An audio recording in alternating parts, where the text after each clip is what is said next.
Selamat pagi anak-anak. Assalamualaikum warahmatullahi wabarakatuh. Bertemu kembali dengan saya Ibu Titi Nuryanti dari MTS Negeri 3 Pemalang. Pada pertemuan kali ini kita akan membahas tentang reproduksi pada hewan. Reproduksi pada hewan dibagi menjadi dua, yaitu generatif dan vegetatif. Generatif terjadi pada hewan tingkat tinggi, sementara vegetatif terjadi pada hewan tingkat rendah. Nah, anak-anak semua, mari kita lihat, kita perhatikan penjelasan berikut ini. Cekidot. Reproduksi generatif. Reproduksi generatif disebut juga reproduksi seksual atau reproduksi kawin.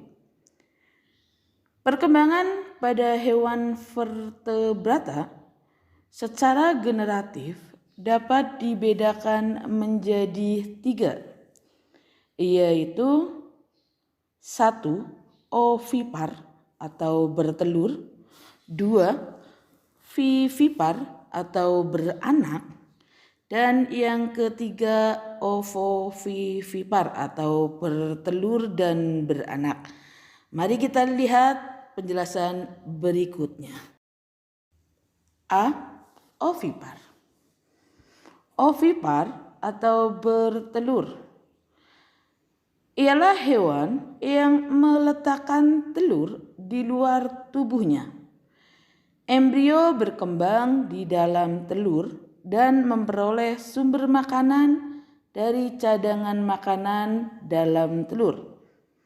Hewan ovipar misalnya ikan, burung, amfibi, dan sebagian reptilia. Silakan kalian lihat di gambar, itu ada ayam sedang mengerami telurnya. Lanjut. Ovipar yang pertama yaitu ikan. Ikan termasuk hewan yang bersifat ovipar. Ikan tidak mempunyai organ perkawinan. Pembuahan terjadi di luar tubuh, yaitu di dalam air.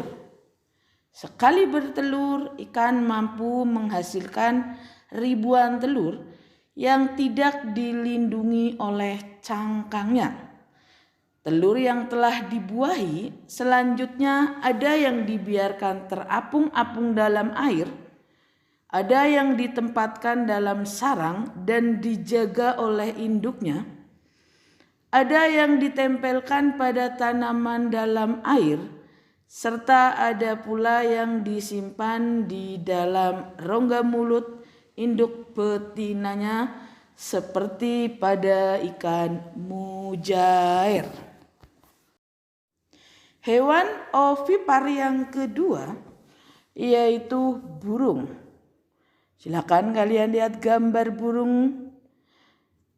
Ada burung lahbet, burung parkit, dan lain-lain.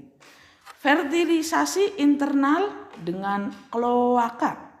Semua jenis burung bereproduksi dengan cara bertelur atau ovipar.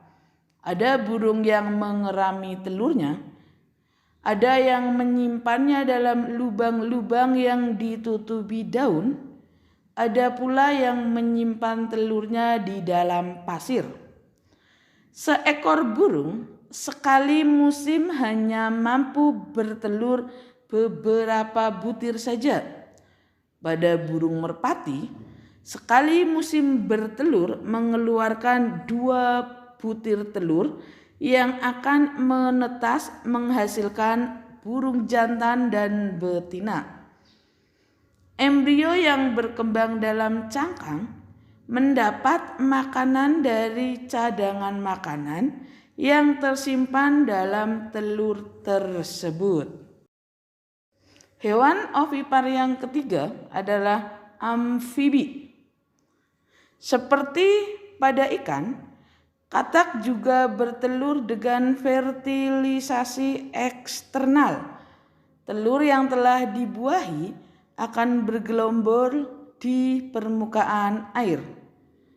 Setelah 6 hari, telur akan menetas menghasilkan berudu atau kecebong. Berudu hidup di dalam air dan bernafas dengan ingsan. Setelah mengalami metamorfosis selama 1-3 bulan, ia akan berubah bentuk menjadi katak. Pada umur 1 tahun, katak telah menjadi dewasa dan siap untuk bereproduksi kembali. B. Vivipar. Vivipar atau beranak ialah hewan yang melahirkan anaknya. Embrio berkembang di dalam tubuh induknya dan mendapatkan makanan dari induknya dengan perantaraan plasenta atau yang dikenal dengan ari-ari. Misalnya manusia dan hewan menyusui lainnya atau hewan mamalia. Berikut gambar hewan mamalia.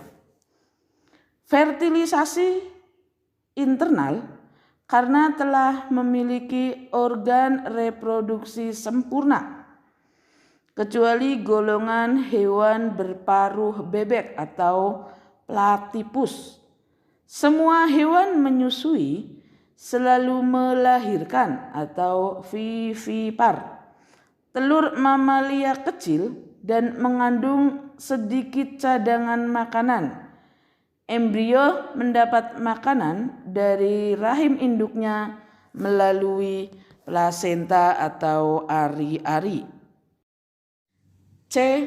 Ovovivipar terjadi pada hewan reptilia. Ada yang meletakkan telur atau ovipar dan ada yang bersifat ovovivipar. Pembuahan terjadi di dalam tubuh atau disebut dengan fertilisasi internal. Telur dilindungi oleh cangkang.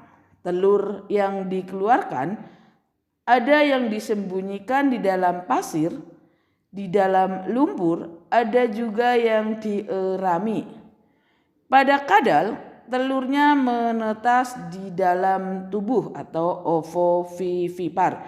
Jadi reptilia dikatakan sebagai ovovivipar karena dia berkembang biak dengan cara bertelur dan juga